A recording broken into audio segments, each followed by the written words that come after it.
definition, and we're going to talk about it. So we want to define the word continuous. So we've used this in a lot of our math classes before, but in a very imprecise way. Using calculus, we can make this very precise. So a function f is continuous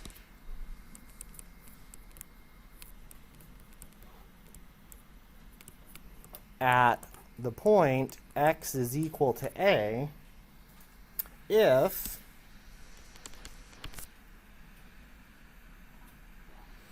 the limit as x approaches a of f of x is equal to f of a.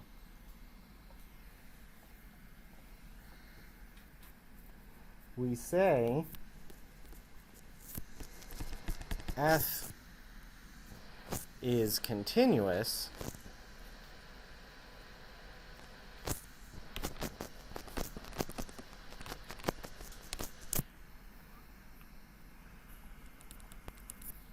if the above definition holds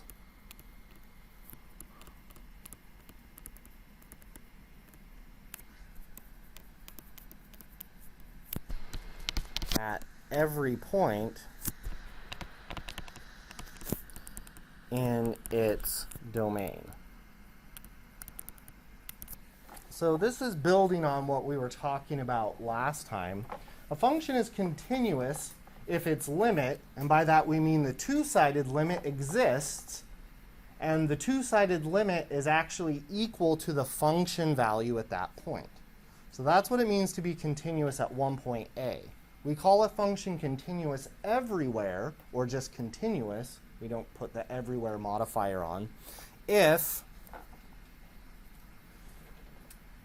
it's continuous at every point in its domain. So for every x value, that is true. So we've talked about these a little bit, and the next one we want to talk about is a removable discontinuity.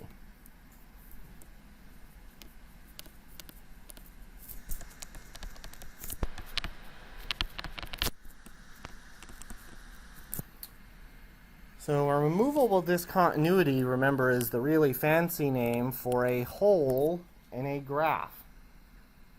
And this happens when we have the limit as x approaches of a of f of x is equal to some number L, but f of a does not equal to L. So we can remove that discontinuity by defining f of a to be L. And that's essentially we're plugging the hole, right? So if we fill in that one missing point, we would then make the function continuous. And that's why we would call it a removable discontinuity. So the last one that we saw graphically was of a jump discontinuity.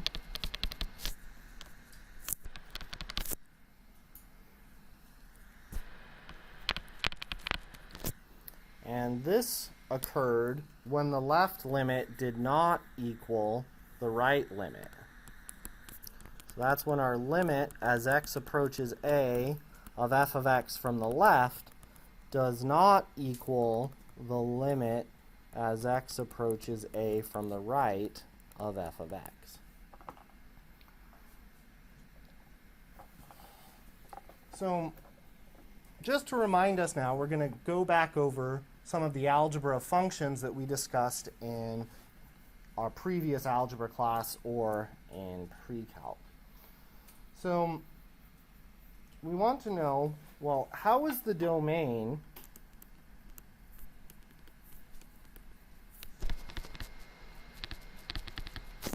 of f plus g, f minus g, f times g, and f divided by g related to the domains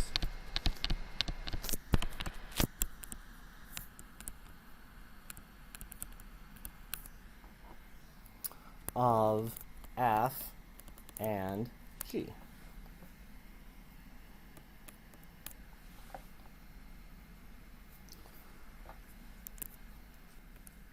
The domain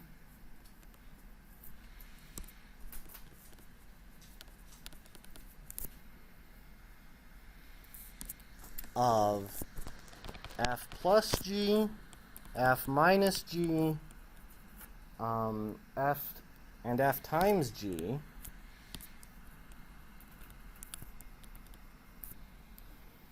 is the intersection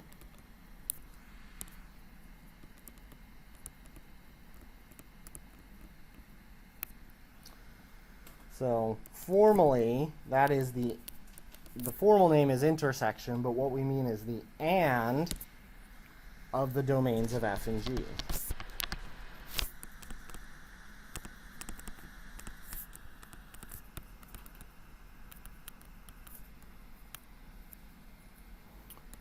For f divided by g, we must also exclude the zeros of g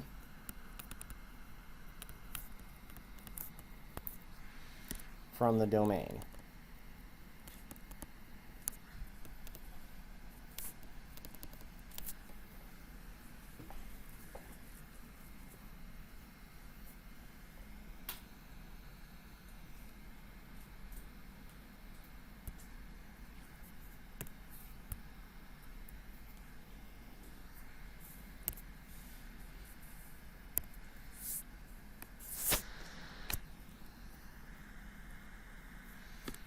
Let's take a look at example 1.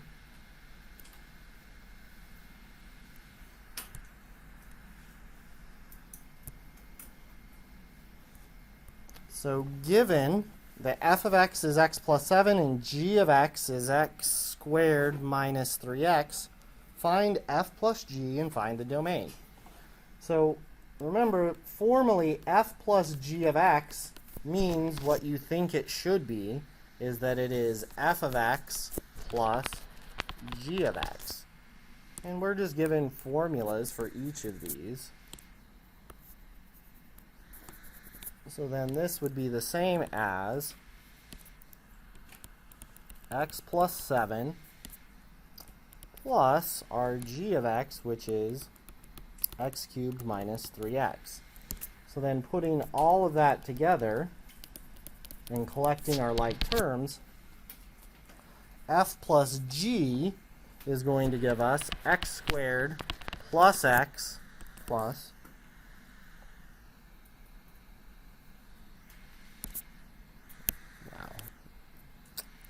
apparently I can't collect like terms. Minus 3x plus x is negative 2x, rather.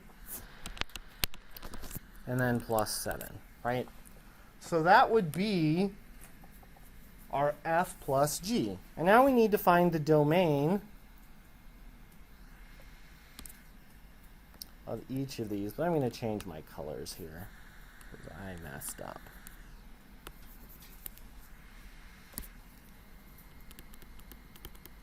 For my color coding scheme. So we have these, and now we need to find the domain of each of our parts. So our domain of f is going to be, well, what's the domain of a polynomial? So polynomials, is there any number you can't add 7 to for x plus 7? If I give you any real number, can you always add 7 to it and get another real number? Sure. So its domain then is all real numbers because there's no number you can't add 7 to. In fact, with addition and multiplication, is there ever going to be a problem? No, you can always multiply two numbers together and you can always add two numbers together. So our most common issues that we run into is we know we can't divide by 0. What else can't we do and get a real number? We can't take square roots of negative numbers, right? Those aren't real as well. So those are some places where we can run into issues. All right, so then what would be the domain of g in this case? Well, what's G again? Polynomial. So what's its domain going to be? All real numbers, minus infinity to infinity. So if we were to draw a picture of both of these domains, well, all real numbers would look like this, and all real numbers would also look like this. So then we get a picture. When you mix yellow and blue, what color do you get? Green. And that represents the and, or the intersection, of those two sets. Because the intersection, or the and, is the set of items that is common to both, where they both exist. And since both of these exist everywhere, their sum should also exist everywhere, right?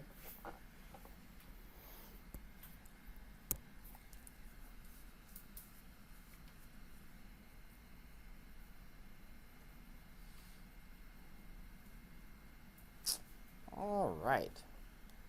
So for a second, let's jump over you try 1. Come down to example 2.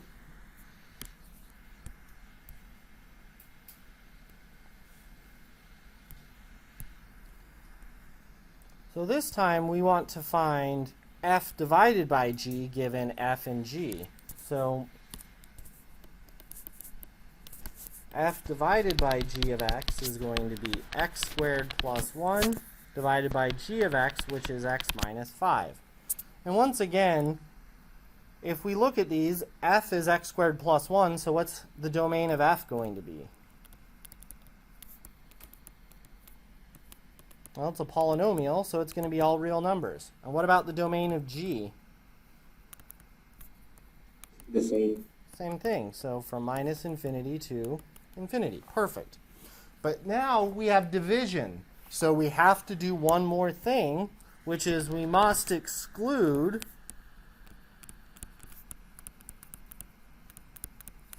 the zeros of g. Well, what is the 0 of g of x? Or said another way, what x value will give us the output of 0? 5. So our 0 of g is 5. So we have x cannot be 5. So if we were to look at our domain, we have everything, right? Because yellow and blue would make green again, because we have everything and everything. So our domain would be all real numbers, but then we must exclude the number 5. And if we do that, then our final answer would be from negative infinity to 5, unioned with 5 to positive infinity. And remember, the union is our mathematical symbol for or, whereas the intersection is our mathematical symbol for and.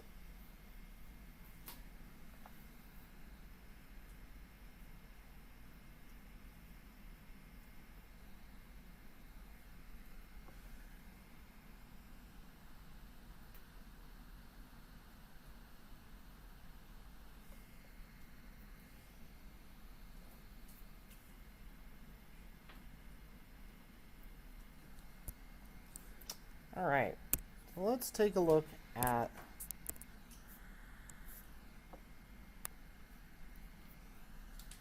you try number 2.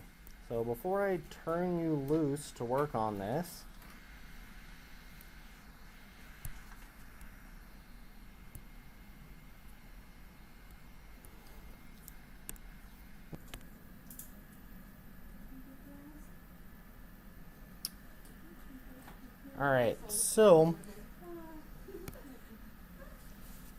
so to get started on this, what we're going to need to do is find the domain of each. So to find the domain of f, we take our radicand, which is the x plus 11, and we make it greater than or equal to 0, and we solve. So we minus 11, we minus 11, and we get x is greater than or equal to negative 11. The domain of g, since it's a polynomial, is going to be just all real numbers. So that's a nice fact to remember. Polynomials always have domain all real numbers. So if you ever have a line, a quadratic, a cubic, a quartic, it doesn't matter. Your domain will always be all real numbers. And then we can find the 0 of g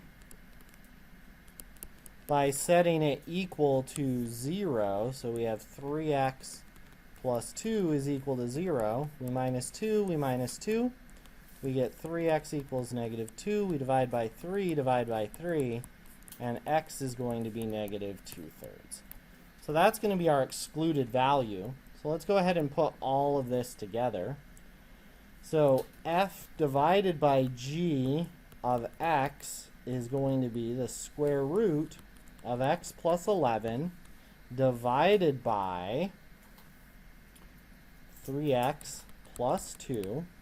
And then if we do our domain, I'll make this one yellow, and I'm going to make this one blue. So if I make my number line,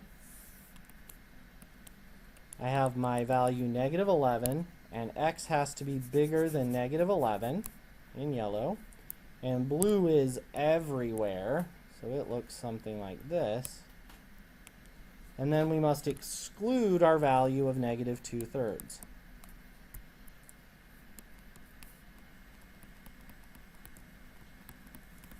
Because we excluded our zeros.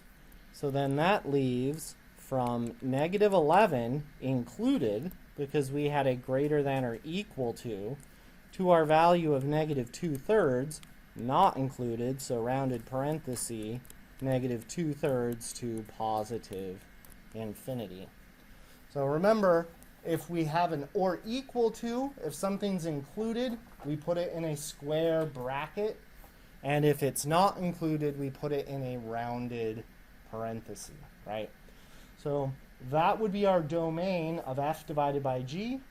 And we have the square root of x plus 11 all over 3x plus 2 for the actual value.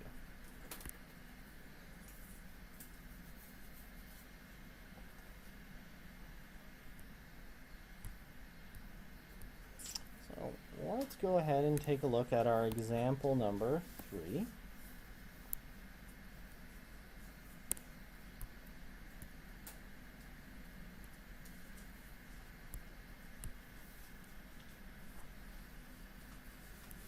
So use the definition of continuity and the properties of limits to show that f of x equals e to the x squared minus 4 is continuous at x is equal to 3. So our definition says we need to do the following. We need to show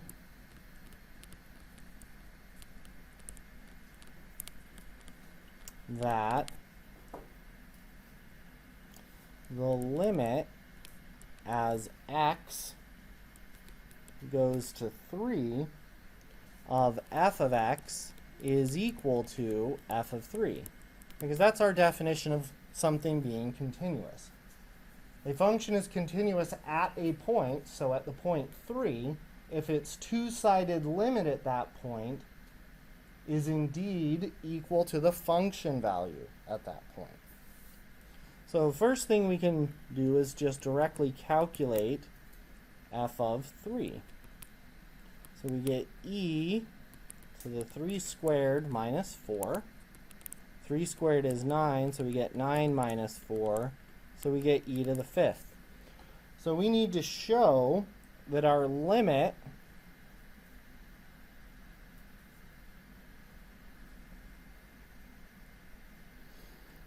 is equal to e to the 5th.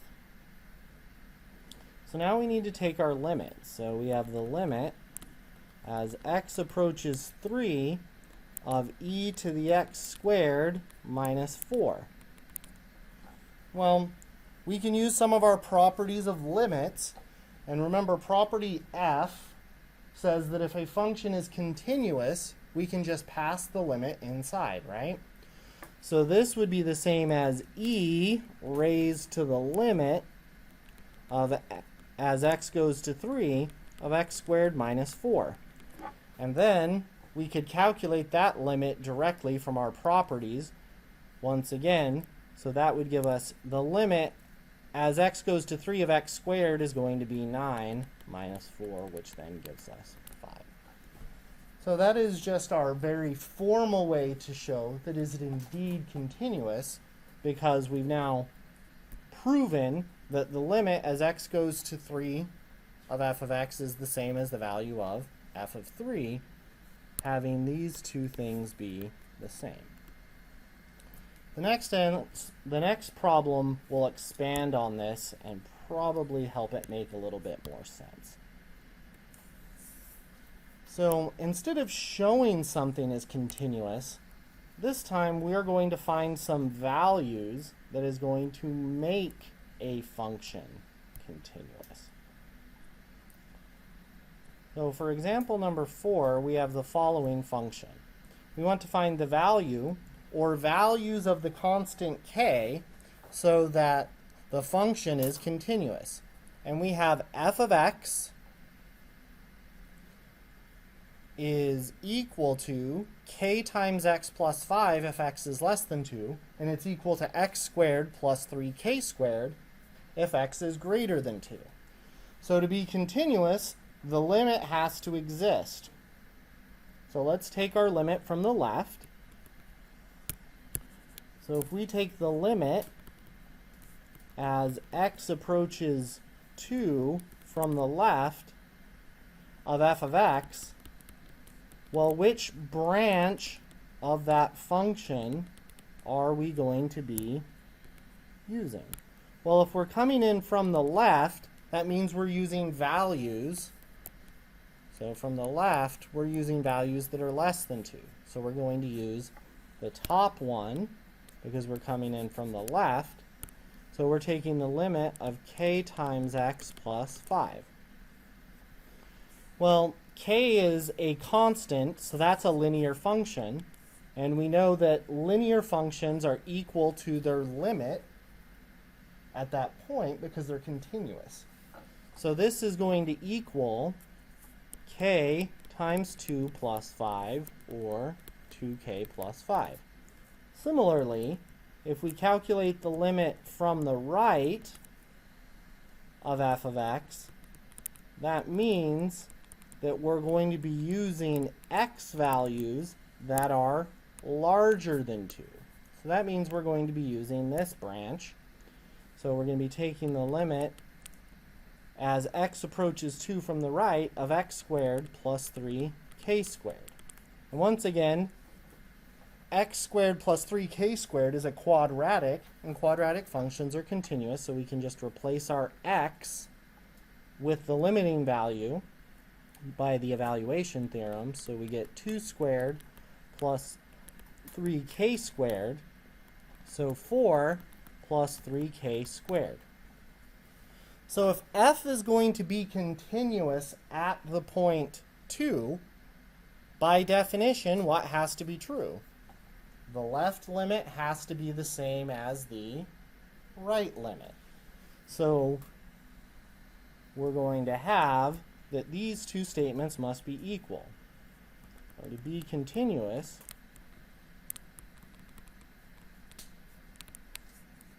the left and right limit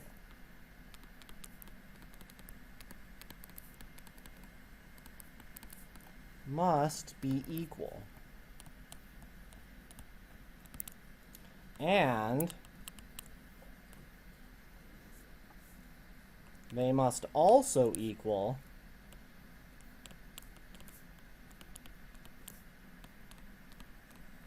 f of 2. Because remember, not only does the limit have to exist there, it also has to equal the function value. So let's start with our equation then. We have 2k plus 5, that's our left limit, has to equal to our right limit, which is this. So 4 plus 3k squared. And we need to solve for k. So this is a quadratic equation in k. So to solve a quadratic, we get all of our variables on one side. and all of our constants on one side make it equal to 0. So 0 equals 3k squared minus 2k, and then we have 4 take away 5 gives us negative 1.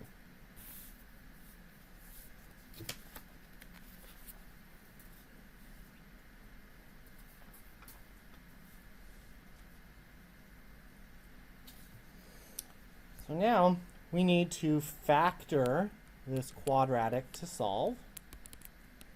And we have 3k and we have k, and since our c is 1, the only factors of 1 are 1 and 1, so now we just have to figure out which one's positive and negative. So negative and positive.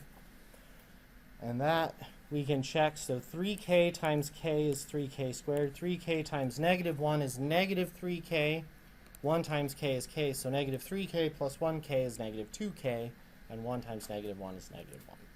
So that's perfect, and we get our two values. So what makes 3k plus 1 equal to 0? Well, k has to be negative 1/3. And what makes k minus 1 equal to 0? 1. So those are our two possible solutions. So now we have f of x is equal to, plugging in, well, if k is negative 1/3, we're going to get negative 1/3 x plus 5 if x is less than 2. And if it's bigger than 2, we're going to have x squared plus 3 times k squared. So we're going to have x squared plus 3 times k squared. But if we simplify that up a bit, well, negative 1/3 squared is 1/9, and 1/9 times 3, I guess I should leave that there, is going to give us plus 1/3, right? And that's for our x greater than or equal to 2. And our other solution is 1. So we would have f of x equals 1 times x is just x, so x plus 5 if x is less than 2. And we would have x squared plus 3 if x is greater than or equal to 2.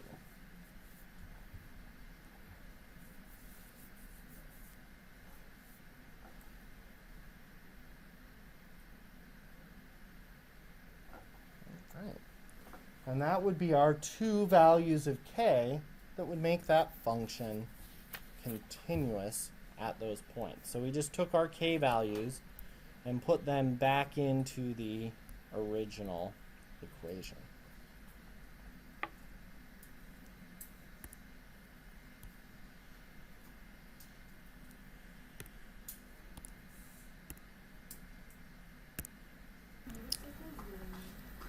So let's start by multiplying by our conjugate. So we have 3 minus the square root of x all over 9 minus x, and our conjugate is 3 plus the square root of x, and we have to remember whenever we're building a fraction, we must multiply both the numerator and denominator. So we have the limit as x approaches 9, and if we distribute this out, 3 times 3 is 9, 3 times the square root of x is positive 3 square roots of x. Negative square root of x times 3 is negative 3 square roots of x. Negative square root of x times the positive square root of x gives us negative x. All over, leaving it factored, 9 minus x and 3 plus the square root of x. So in the numerator, as should always happen, our cross terms reduce out whenever we multiply by the conjugate. And we get the limit as x goes to 9 of 9 minus x over 9 minus x times 3 plus the square root of x. And once again, some nice reduction occurs. Anything divided by itself is 1. So we get the limit as x approaches 9 of 1 divided by 3 plus the square root of x. Well, that means that 3 minus the square root of x over 9 minus x is equal to 1 over 3 plus the square root of x at every point, except for x equals 9. So these two things have the same limit, and we just use our evaluation theorem because it's now continuous. So now the square root of 9 is 3, so we get 3 plus 3 is 6, and then our limit turns out to be 1/6. So we define our function to make it continuous everywhere to be the following.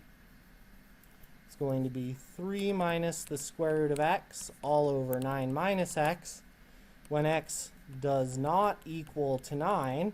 And when it does equal to 9, what are we going to define the value to be? 1 over 6, right? So let's draw a graph of this, the original, not our reduced one. So if we were to draw a graph of our original function, we get our fraction alpha y equals 3 minus the square root of x over 9 minus the square root of x. And we graph it, and you're like, it's kind of hard to see, so let's zoom in kind of a lot.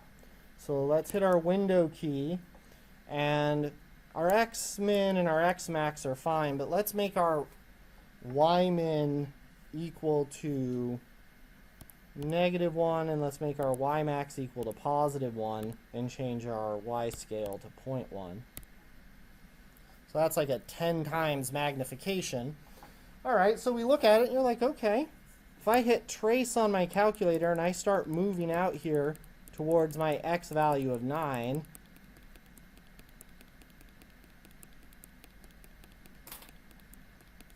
when I get pretty close to 9,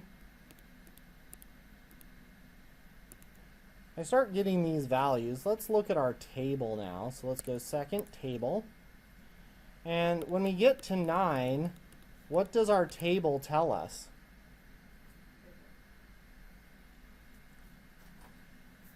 I must have a typo. Yes. I was like, my curve doesn't look right. There we go. I got too many square roots in this thing. Let's fix that a little bit better. Okay, there we go. And when I go to second table, and I get down to 9, I get this value.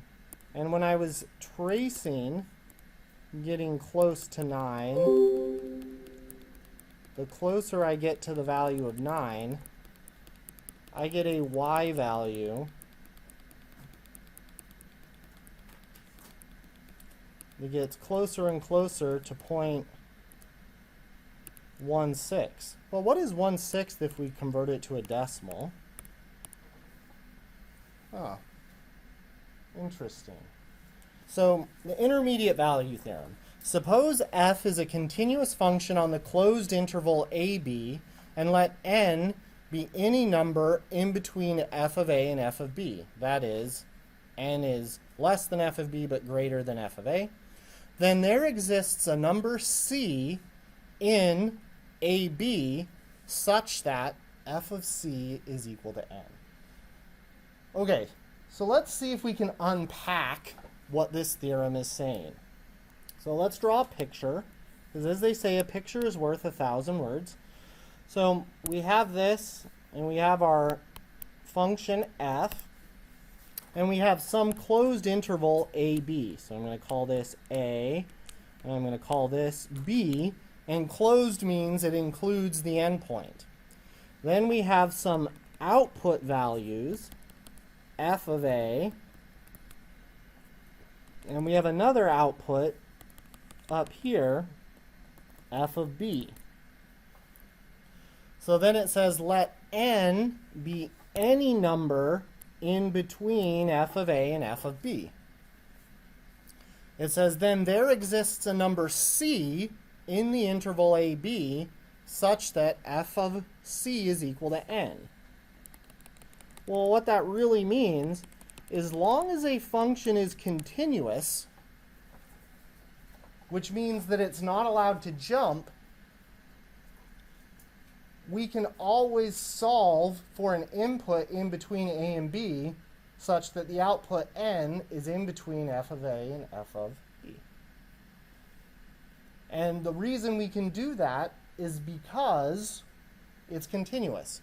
Because if it's continuous, what can't the graph do? It can't jump, and it can't skip any points. Because it can't have holes, and it can't have jump discontinuities. So what this is telling us is, as long as a function is continuous, it's going to behave in a really nice way, in the way we would expect. This is often used to help us find solutions to equations, and let me illustrate with a picture. So if we take that same idea, here's f, but I know here's my b, and over here's my a. Well, down here, my f of a would be less than 0, and up here, my f of b would be greater than 0, right? So what would that mean? Then there exists a c in AB such that f of c is equal to 0. Oh, that's exactly the x-intercept. The x-intercepts and zeros are exactly the same as a solution. So this is the solution to f of x equals to 0. So that's often one application of the intermediate value theorem. In general, the intermediate value theorem says it's true all over the place. But if you have an output that's positive and an output that's negative, it means somewhere in between the function had to be 0. So there exists at least a solution to that equation. And we're going to talk about methods to solve equations that we haven't been able to before. And it often relies on knowing that there's a solution to find. Because you don't want to be doing a fool's errand, right? If there's no solution, you don't want to be trying to find it. So it's often nice to know, oh, there is one. Now let's find it. You don't want to be searching for something that doesn't exist, because you'll do it forever and never find what you're looking for. So that's one possible application of what we're going to see. And in fact, we're going to illustrate this exact concept in example number 5. We're not going to solve it per se, but we'll talk about, or at least foreshadow, how we'll start to do this a bit in the future. So use the intermediate value theorem to show that x to the 5th minus 7x squared plus 2 has a solution in the interval -1, 0. So in terms of our intermediate value theorem, this is going to be our A, and this is going to be our B.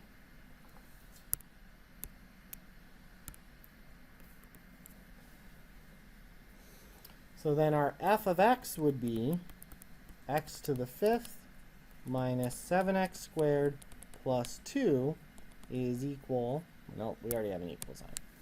So to use the intermediate value theorem, what do we have to show? That f of a has a different sign than f of b, just like what we were talking about right here. So let's test. What's our f of -1? -1 to the 5th minus 7 times -1 squared plus 2, which gives us -1, because 5 negatives is a negative. -1 squared is +1, minus 7 is -7, plus 2, so that's -8 plus 2 is -6. And then we test f of 0, which is 0 to the 5th minus 7 times 0 squared plus 2, which gives us 2. Okay, so then we know that one of them is positive and one of them is negative, just like what we saw in this picture up here, right? So if one is negative and one is positive, then there exists a c in the interval 0, -1 such that f of c equals 2, 0.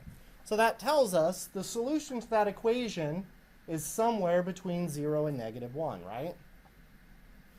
So how could you devise an algorithm that would solve for that? Well, what if we did something like this?